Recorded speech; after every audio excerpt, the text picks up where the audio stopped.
Hoy te invito a que pongamos bajo la lupa uno de los grandes y en apariencia generoso mito de la Revolución Cubana, la campaña nacional de alfabetización de 1961.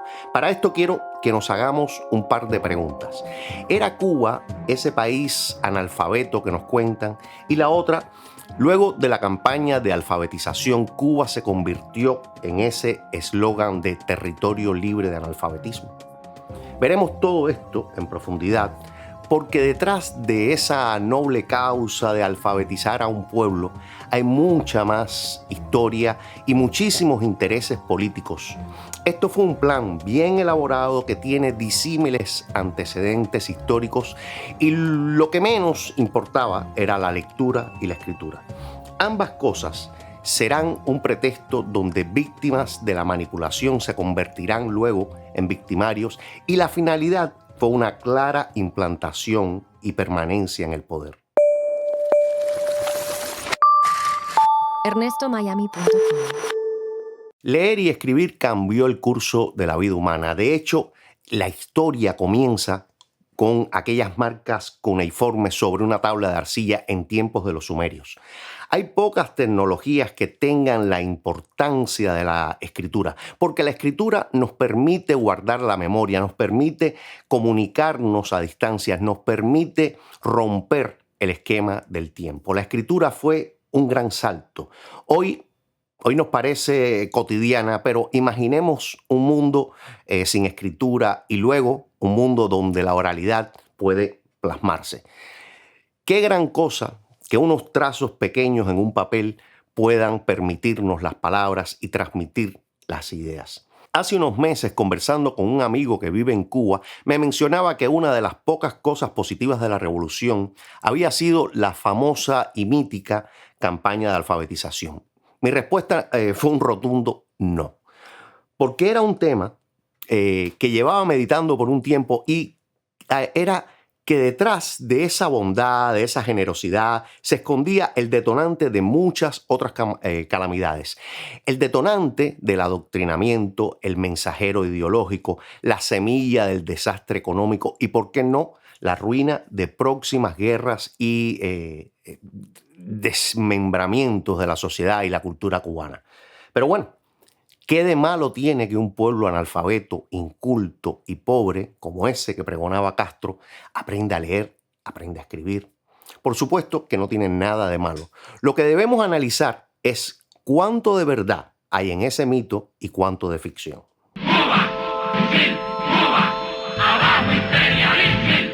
Somos las brigadas del fusil. Somos la vanguardia de la revolución. ¡Abajo, abajo, abajo! ¡Fusil! Llanos y montañas, el brigadista abajo. ¡Cuba! Cuba como república se inicia en 1902 y por aquella época solo el 20% de la población mundial sabía leer y escribir. Como vemos, saber leer y escribir era una cualidad extraordinaria. El 80% de los habitantes del planeta eran analfabetos. Sin embargo, en la isla, en 1902, el 46% de los cubanos sabían leer y escribir, o sea que doblaba la cifra media mundial. Y para 1950, la cifra de alfabetismo se multiplicó y casi alcanzó el 80% de la población. Para entenderlo más claro, 2 de cada 10 personas sabían leer en el mundo a inicios del siglo XX. En Cuba, cuando se rubrica la Constitución de 1901, casi 5 de cada 10 personas sabían leer y escribir. Ese número seguirá mejorando y para la década de los 50, casi 8 de cada 10 cubanos podía leer y escribir. Los datos siempre deben ser comparados en su época. Hoy nos parecería una barbaridad que en un país exista un 20 y tanto por ciento de analfabetos. Pero en Hispanoamérica pocos países sobrepasaban a Cuba en educación. Solo 4. Argentina, que se había puesto las pilas a mediados del siglo XIX bajo el mandato de Domingo Faustino Sarmiento, quien había estudiado a fondo el sistema educacional y los métodos de Estados Unidos y convirtió a Argentina en el país puntero de habla hispana en materia educativa. Cuba ocupaba, como les decía, el 4º lugar de entre los países de Hispanoamérica, solo aventajada por Argentina, Costa Rica y Chile. Cuba tenía un excelente sistema educativo y tasas de alfabetización impresionantes en los años 50. Así describe un paper del Departamento de Estado de Estados Unidos al sistema educacional en Cuba, en esa Cuba precastrista. En 1960, Cuba era un país de poco más de 6 millones de habitantes. Sin embargo, un estudio del Banco Mundial nos revela que había en 1958 7.567 escuelas públicas y 665 escuelas privadas. Allí, en ese año 1958, asistían más de 837.000 niños a esas escuelas. Señores, estamos hablando aquí solo de escuelas primarias. Estamos hablando del 14% de la totalidad de la población de Cuba asistía a las escuelas primarias. Como estamos hablando de alfabetización, o sea, de lo más primario de la enseñanza, que es aprender a leer y a escribir, no voy a adentrarme en las escuelas de estudios secundarios, las 6 universidades que había en ese pequeño país. Quiero que nos concentremos solo en ese dato engañoso, que Cuba era un pueblo de analfabetos. No es exagerado afirmar que durante la década de 1950, el pueblo cubano estaba entre los más informados del mundo, viviendo en un mercado de medios inusualmente grande para un país tan pequeño. Los cubanos tenían la opción de elegir entre 58 diarios a finales de la década de 1950, según el Anuario Estadístico de la ONU. A pesar de su pequeño tamaño, esto colocaba a Cuba solo detrás de Brasil, Argentina y México en la región. Es imposible un país de analfabetos con una tirada de periódicos que solo en La Habana alcanzaba la cifra de 220.000 ejemplares diarios en los años 50. ¿En qué sociedad capitalista se publican periódicos para lectores inexistentes? Había en La Habana 21 periódicos y 28 revistas, y en el resto del país, en las provincias restantes, habían 36 periódicos y 33 revistas. Cifras más altas de las que el sistema castrista nunca podrá alcanzar. Por publicar, hasta se publicaban 3 diarios en chinos. Pregunto de nuevo, ¿tiene algún sentido económico en una sociedad capitalista publicar esta cantidad de prensa escrita para un país de analfabetos? Tú puedes ayudar al crecimiento y permanencia de este canal. 1. Puedes dar un like, suscribirte y compartirlo con tus amigos. 2. Puedes dar una pequeña donación en el botón de super gracias.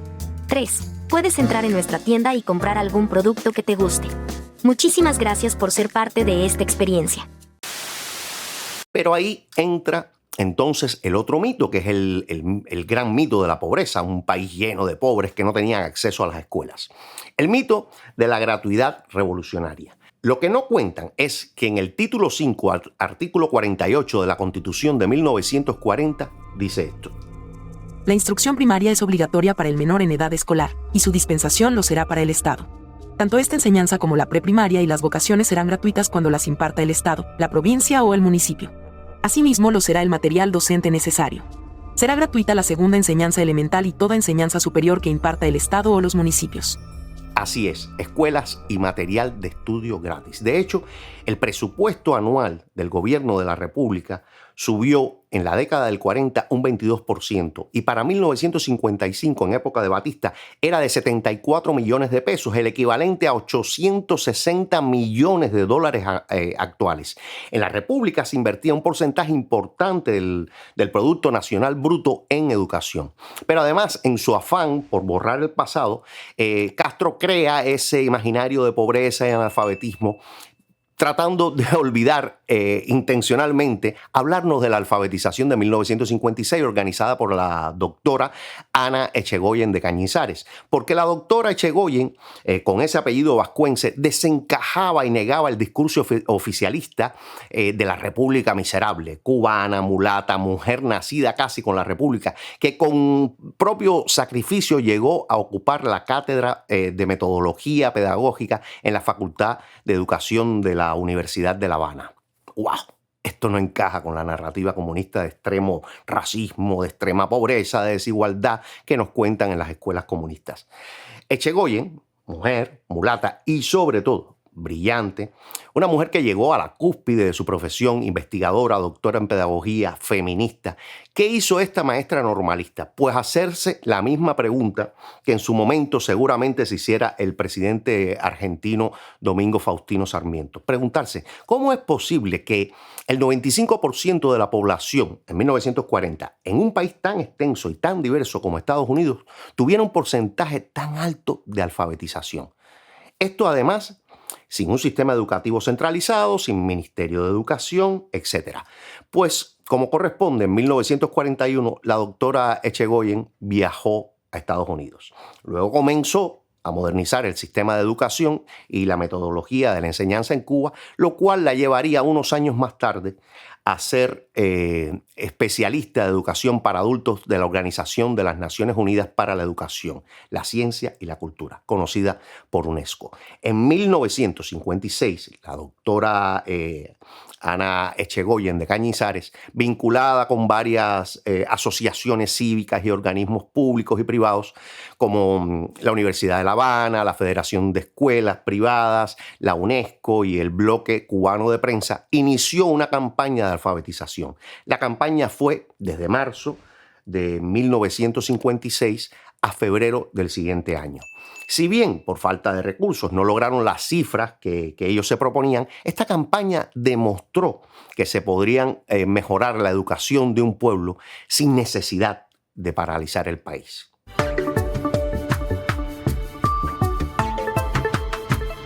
ErnestoMiami.com. Porque pensar es un ejercicio difícil.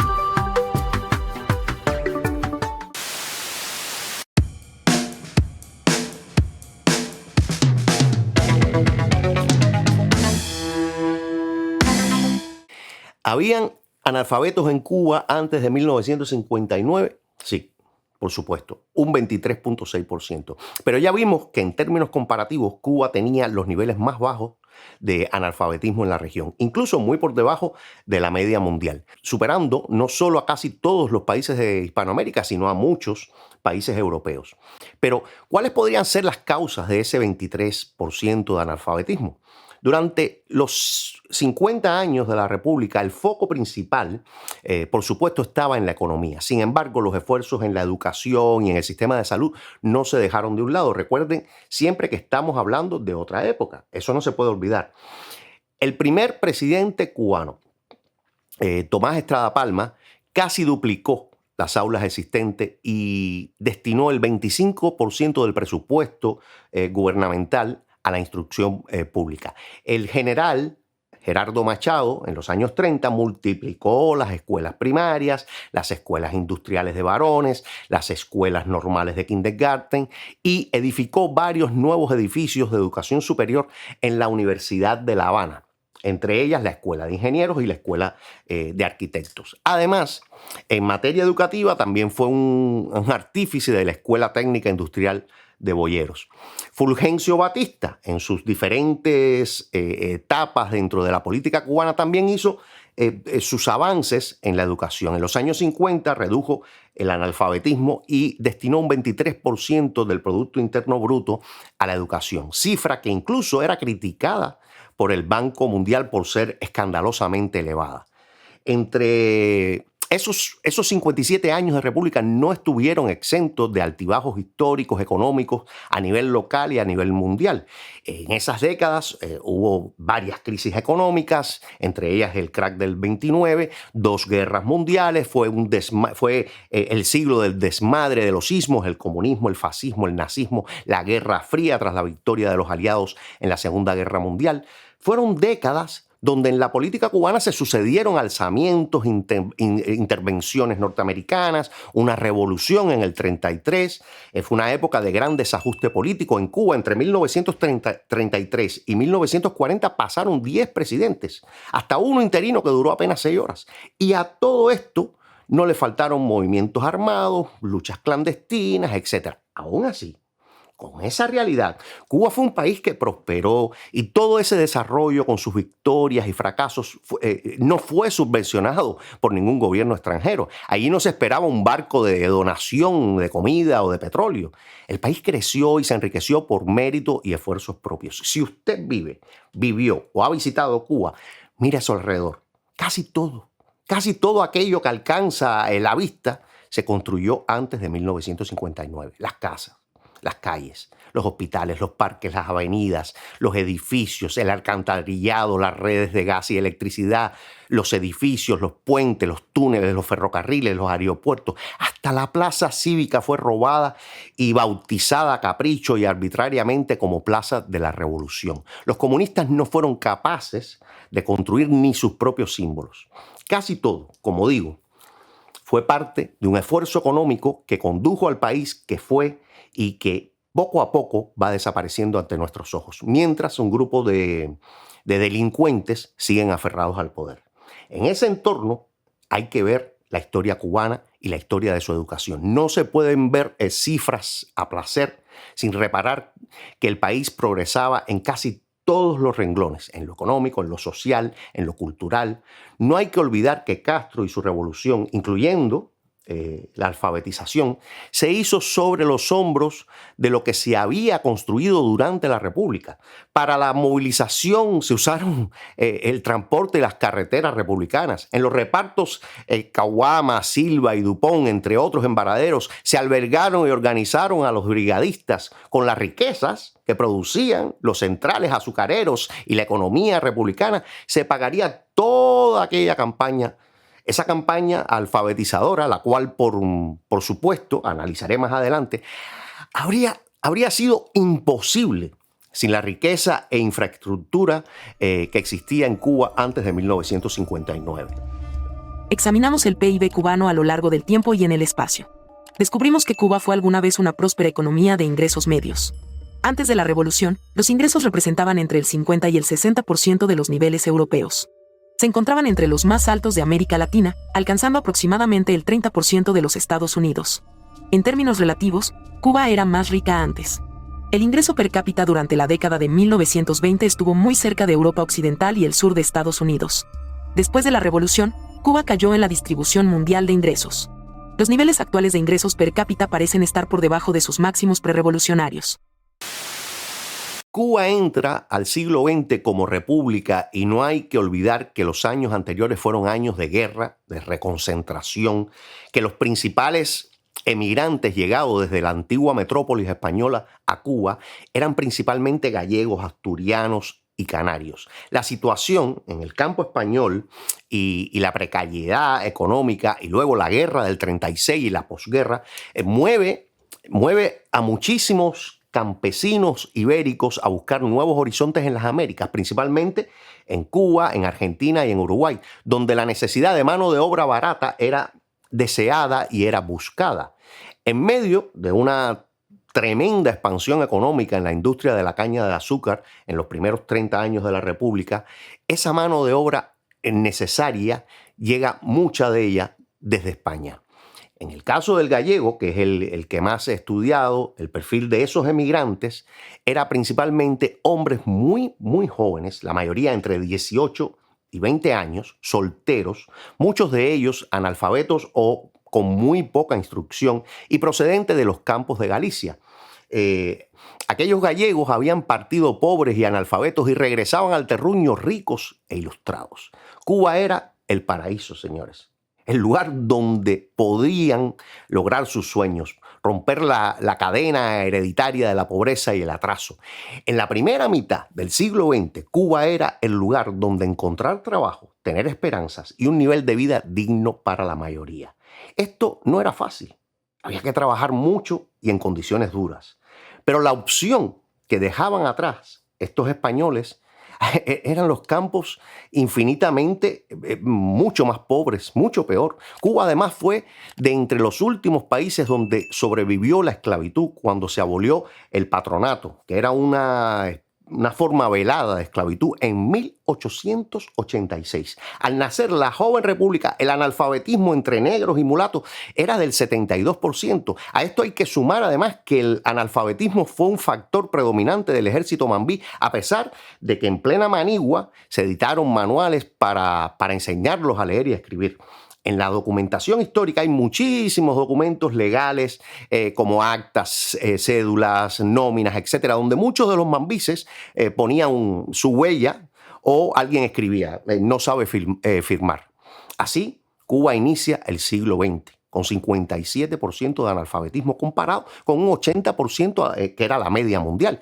Y en las primeras décadas de la República ese porcentaje se reduce al 23%. No sería extraño que en la década del 20 o la década del 40 del siglo pasado, en un café alguien se encontrara a uno que había sido esclavo, hijo de esclavo o mambí.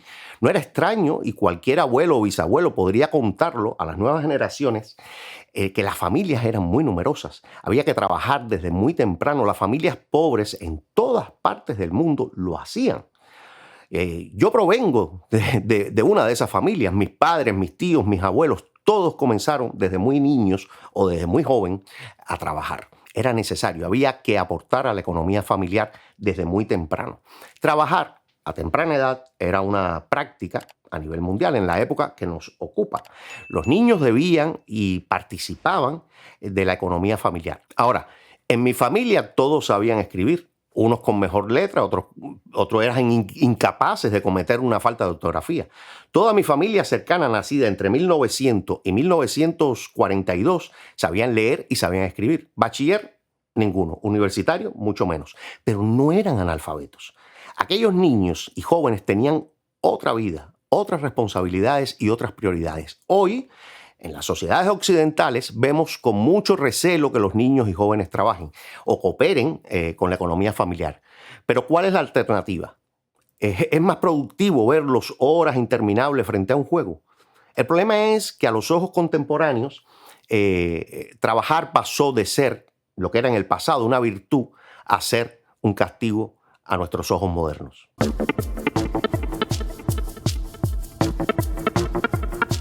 ernestomiami.com. Si te gusta el podcast, compártelo con tus amigos. Si no te gusta, recomiéndalo a tus enemigos. Recuerden que estamos hablando de otro mundo y nunca se debe perder la época cuando hablamos de historia. Por eso hay que comparar a Cuba con países cercanos geográficamente, culturalmente, similares en términos económicos. Y repito, Cuba en 1959 era el cuarto país más alfabetizado de Hispanoamérica. Es cierto que en zonas alejadas, en zonas intrincadas, de difícil acceso o con poblaciones pequeñas, la educación era precaria o casi nula. Pero nunca, ni en la Cuba española, se abandonó completamente la idea de la educación rural. De hecho, desde inicios de la República, las escuelas rurales tenían peso en la fibra educativa de la nación. Fulgencio Batista, que era un guajiro y sabía bien la necesidad de la educación en los campos, inició en la década del 40 un esfuerzo alfabetizador con más de 2.700 escuelas con matrícula de 100.000 estudiantes que vivían en los campos cubanos. Y luego la creación presupuestada con el erario público de las escuelas rurales cívico-militares. Cuando uno lee sobre la época y los planteamientos de los intelectuales y políticos cubanos, había una legítima preocupación sobre la importancia del campesinado cubano en un país eminentemente agrícola y se estaban tomando diferentes medidas para el desarrollo de la vida, la educación y la salud en el campo. Aunque es un tema largo, y no hay que olvidar que esto es un video y no un libro, solo te dejo un par de observaciones que puedes hacer como ejercicio. Pregúntate, ¿cuántas personas nacidas en Cuba antes de 1959 usted conoce que eran analfabetas? En mi caso, en toda mi vida conocí muy pocas personas, tan pocas que creo que me sobran dedos de una mano para contarlos. Y eran o emigrantes canarios o gallegos, y casi todas eran personas que habían nacido en la década del 10 o del 20 del siglo pasado. La otra observación, para invalidar este discurso de pobreza y de analfabetismo tan extendido por la propaganda comunista de una Cuba analfabeta, una Cuba mísera, es una pregunta sencilla. ¿En qué año nacieron los maestros jóvenes y niños que fueron a la tan nombrada campaña de alfabetización de 1961? Todos, absolutamente todos nacieron en la Cuba precastrista. Todos se formaron y estudiaron en la Cuba republicana. Las 258.000 personas que fungieron como maestros alfabetizadores en las diferentes brigadas habían nacido y se habían educado en una Cuba donde, según Fidel Castro, nadie tenía acceso a la educación. Prefiero hacer una pausa aquí y dejar para una segunda parte la campaña de alfabetización como tal, porque quisiera hacer algunos argumentos y detenerme en varios aspectos históricos basándonos en datos y en observaciones que no me gustaría apurar. Quiero que en el próximo encuentro veamos con detenimiento y nos planteemos interrogantes sobre ese tema en apariencia benigno y compasivo como es la educación. Gracias por tu compañía. Si este video te ha servido de reflexión o lo encuentras útil, compártelo, comenta, déjame un like si así lo deseas. Y recuerda, vive y deja vivir.